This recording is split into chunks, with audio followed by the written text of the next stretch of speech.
it is the state of things at the moment, is that there is this kind of crossroads for humanity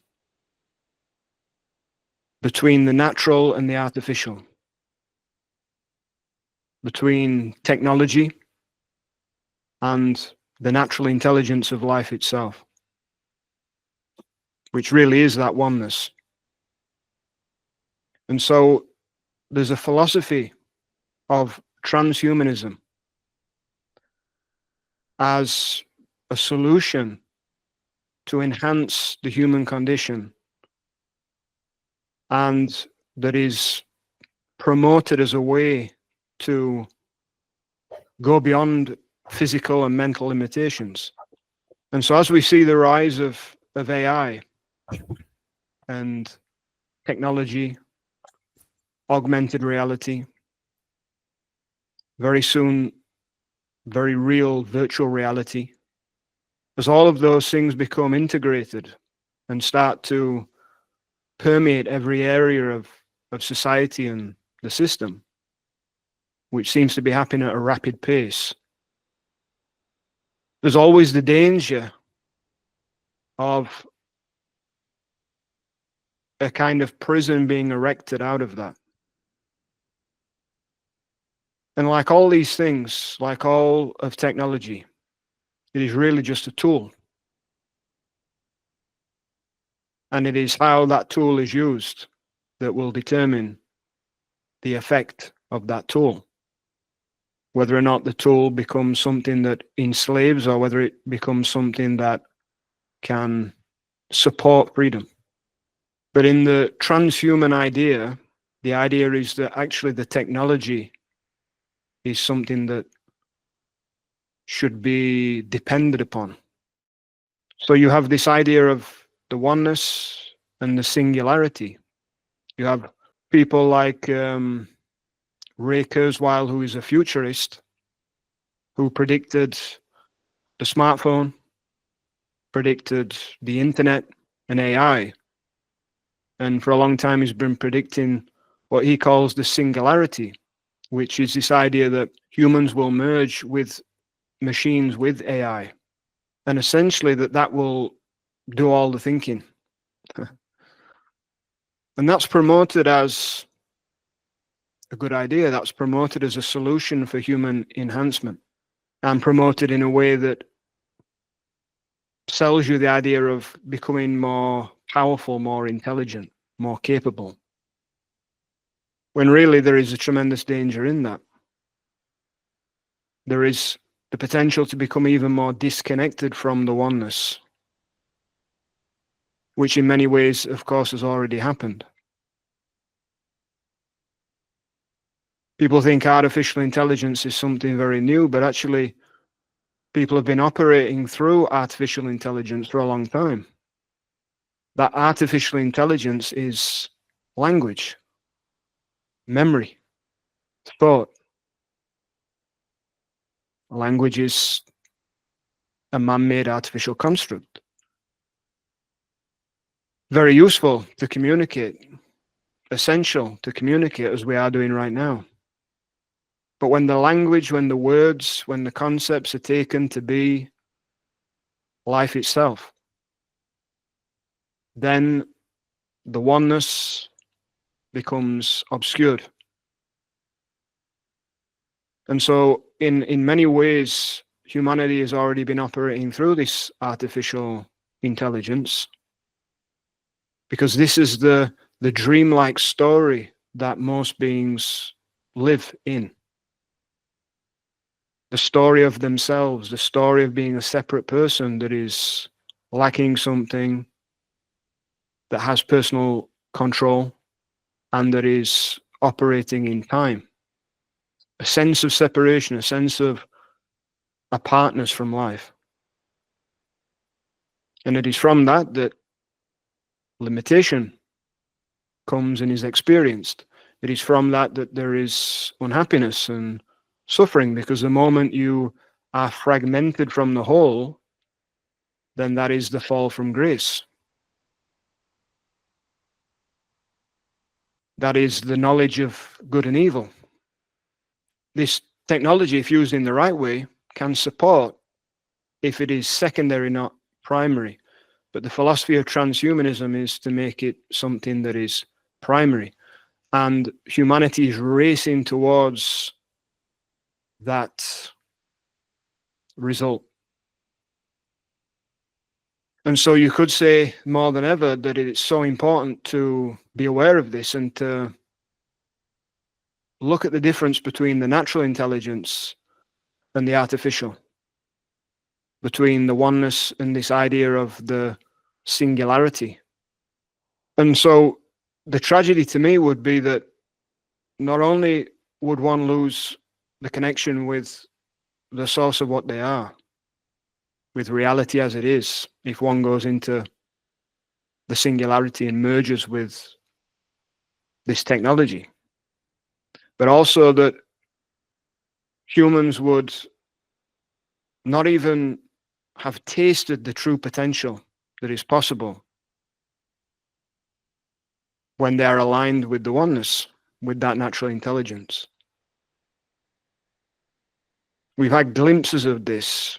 If you follow the ancient sages, saints, mystics, the Himalayan yogis, these have given a taste, these have given a glimpse of what is possible. That things that are often perceived as miracles are really very natural. It's just that they are unexplained. It's just that for most of us, we're not able to perceive how those things can happen. But really what is a miracle is really just something that is misunderstood. So the tragedy would be that humanity never actually is able to taste and see the true potential that is possible, and that could be taken from humanity before even ever having experienced that. And if this is not in the conversation that humanity is having, then it seems that the only option is the technological option. The only option is transhumanism. And so what's been sold is this idea that you must keep up with the technology, otherwise you will get left behind. And that it is inevitable that ultimately humanity must merge with that technology to keep up. Ray Kurzweil, who seems to be an insider of this knowledge, potentially from people that are looking to push this in a certain direction, maybe for power, maybe for control, maybe for money, or all of the above. He says that by the time of the singularity, there won't be a distinction between humans and technology. He says this is not because humans will have become what we think of as machines today, but rather that machines will have progressed to be like humans and beyond. Technology will be the metaphorical, opposable thumb that enables our next step in evolution. He goes on to say, although the singularity has many faces, its most important implication is this: that our technology will match and then vastly exceed the refinement and the suppleness of what we regard as the best human traits. And lastly, he says, singularity is a future period during which the pace of technological change will be so rapid, its impact so deep, that human life will be irreversibly transformed. So in these statements, in the way that most people see transhumanism, it is that it will replace the current human and the best traits of humans.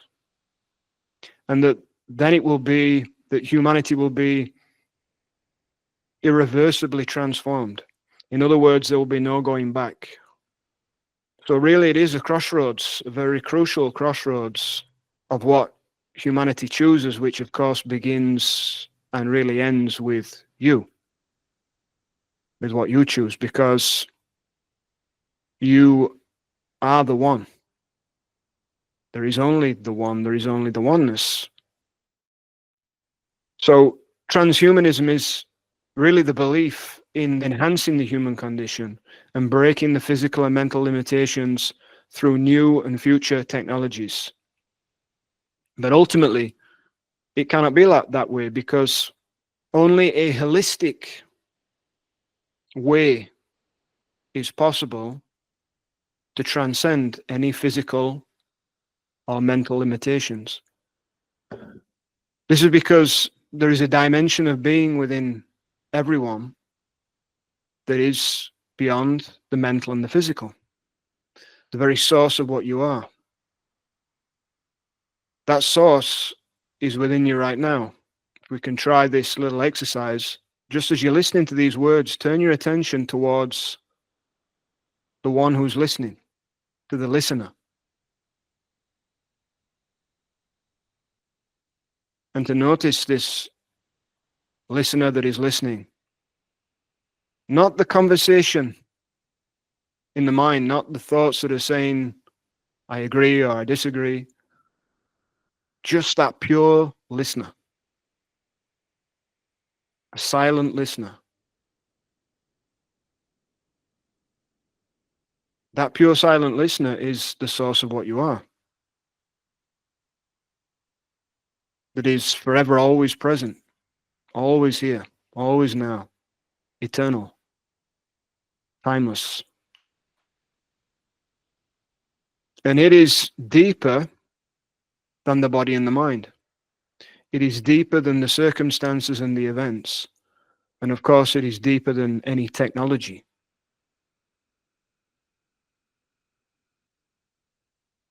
And that source is really the source of oneness itself. When one recognizes that, makes contact with that, they make contact with reality. They go beyond the limitations of the mental and the physical. It is a unitive state, not a fragmented state. When one believes they're just the mental and the physical, that is a fragmented state of being. And this is, of course, the state that most beings have been operating in. This is the artificial state, or the artificial self. A self that arises from identification with just body and mind, with the world, circumstances. So that dream is already there. The dream of being a separate self is already there. If you then introduce technology into that as well, then it becomes a dream within a dream. And a dream within a dream is harder to break out of than just one dream. So ultimately, one cannot truly enhance, cannot truly transcend anything through the technology itself, because technology, being artificial, is limited. It's a limited source. And if you depend on that source, then it takes you away from the unlimited source, the infinite source, which is the infinite intelligence itself, the oneness itself. And so to rely on that limited source would mean that it's not possible to truly transcend. It would only eventually lead to an atrophying of the human abilities, the atrophying of consciousness. Because now you're dependent on some other limited artificial source. When really the intelligence of nature is already whole and complete. I mean, look at how the trees grow, the plants grow, how the whole cycles of life take place, the whole universe. What kind of intelligence is that? What intelligence is making the body breathe right now? The heartbeat, the blood flow through the system, the cells regenerate, the neurons firing off in the brain, that makes a baby develop, that makes a seed grow. What is that intelligence? It's a far superior intelligence than anything that man can create or that any being can create, human, alien, or otherwise. AI will always be limited, but the infinite intelligence is unbounded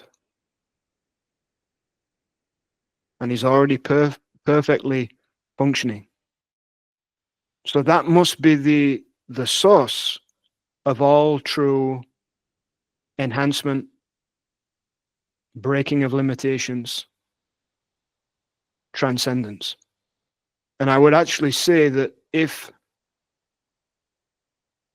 people do get hooked in to the AI through transhumanism, it would make humans subhuman, not superhuman. The promotion is that you will become superhuman. But when one begins to atrophy, when their abilities atrophy, which this is already seen, this has already been witnessed, people on phones using calculators, using the AI already, it is showing the effects of already atrophying people's natural abilities.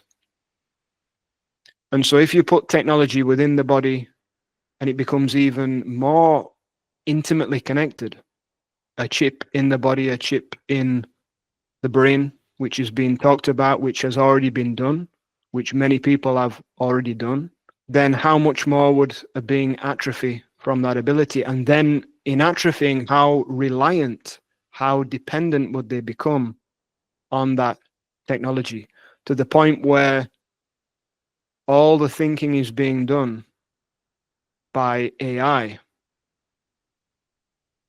in which then there is no longer a response, no longer a conscious response.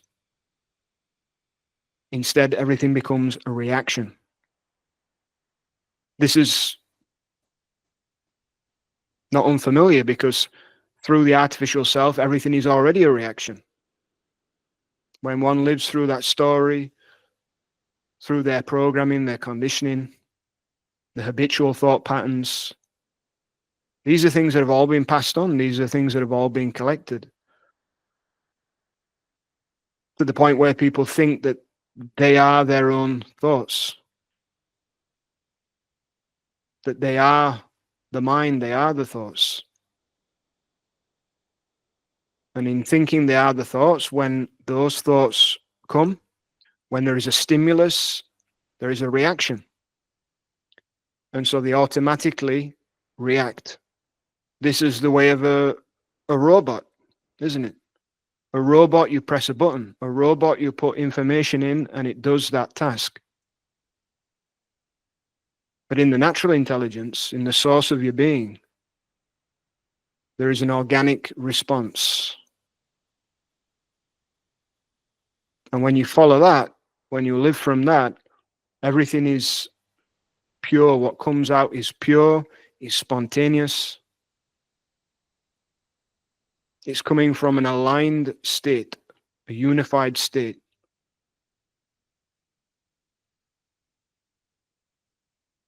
In which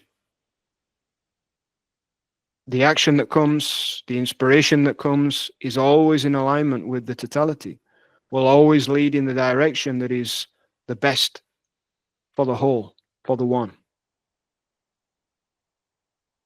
But through the artificial self, everything is a reaction. It is trying to go its own way through that programming. And so it becomes more and more disconnected. It loses the flow. It loses that spontaneous response of intelligence. Then if you couple that with artificial intelligence,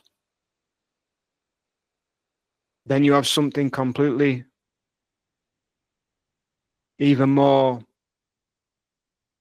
artificial that is taking over and is governing the decision making, the behavior, basically one state of perception. And so this is the perceptual prison that the artificial self operates in, stuck in its own software, the mind matrix. That mind matrix keeps getting more complex, and you're adding in the AI that makes it more and more complex. So this is the crossroads. One direction leads towards a greater merging with technology to where that takes over. A dream within a dream, a prison within a prison. Or the opposite direction is to move more in alignment with that natural intelligence, to become more and more awake, more and more conscious, more and more alive, more and more free. This is transcendence. Transcendence is to move beyond those mental and physical limitations into that unified state by moving to higher ground. When a physical impulse comes, if you can remain as just a silent seer of that impulse, and you don't go with the impulse comes and then it goes. In that moment, you've transcended it. When a thought comes, a story of unworthiness, a judgment, if you can just remain as that silent witness of it, not believing it, not judging it, not resisting it, just seeing it as it is. It comes and then it goes. In that moment, you've transcended it. You're already looking from that place, listening from that space in this very instant.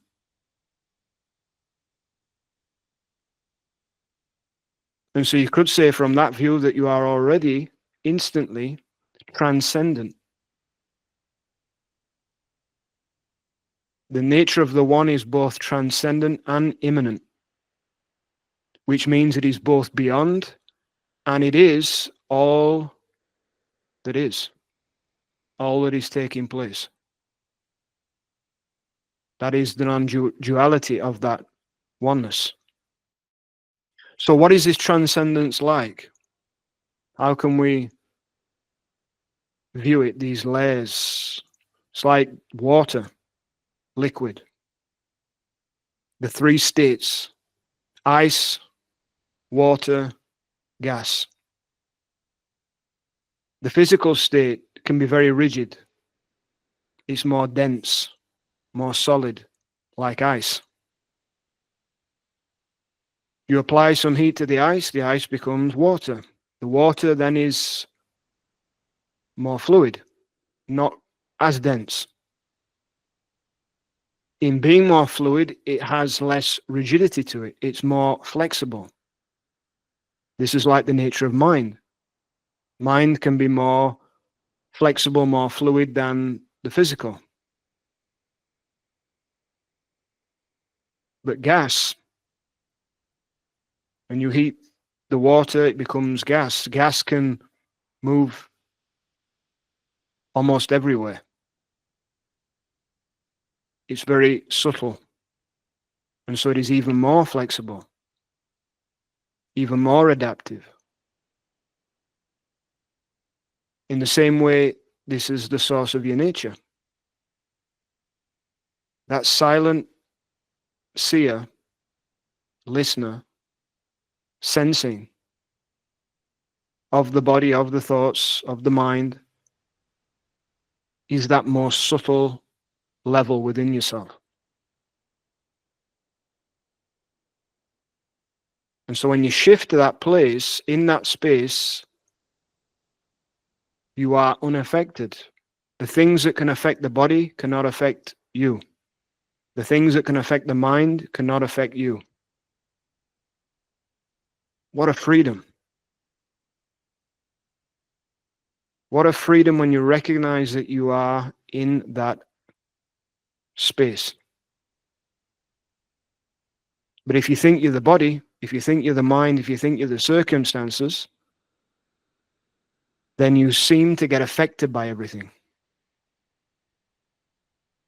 And in being affected, you experience limitation, you experience unhappiness, suffering. But in that deepest source of yourself, there is no suffering there. It is unaffected, it is always free, it is unbounded. The gas is not bound like the water or the ice. So this is what it means to transcend. You transcend from these denser levels into the more subtle. As you transcend from these denser levels, all of a sudden your frequency, the frequency of the body itself, your energy begins to raise to a higher pitch. This, of course, in turn begins to affect everything around you. You become more expansive. This is energetic freedom.